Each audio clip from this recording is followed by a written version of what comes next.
Past etajdan ikki taraflama uy qidirganlar uchun 5 etajlik yangi g'ilishlik domni 3-etajdan uyimiz sotuvga chiqdi. Xo'sh, proyekt ikki taraflama, dokument bo'yicha 75 kvadrat. Bu hol qismi, kirish qismi, o'ng qo'lda kuxnya bo'ladi. Birinchi xona, ikkinchi xona, uchinchi xona sifatida ishlatiladigan hol va to'g'rida samishon sanuzul bo'ladi. Полностью remontlari bo'lgan.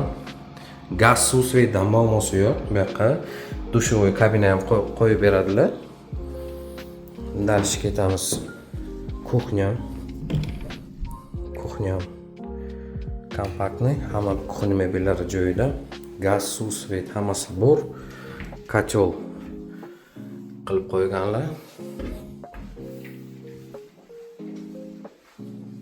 E'tibor beringlar holga. Divanlari ochilib spalni bo'ladi. Bu birinchi xona. Remontlari ideal bo'lgan, biron narsadan tortmaganlar.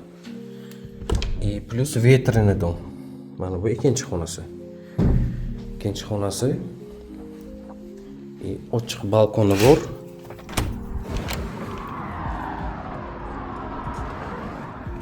Lokatsiyamiz Al Maktum restorani orqasida joylashgan 5 etajlik yangi g'ilishlik dom. Kimga qiziq bo'ladigan bo'lsa, pastdagi nomerlarga telefon qilishlaringiz mumkin.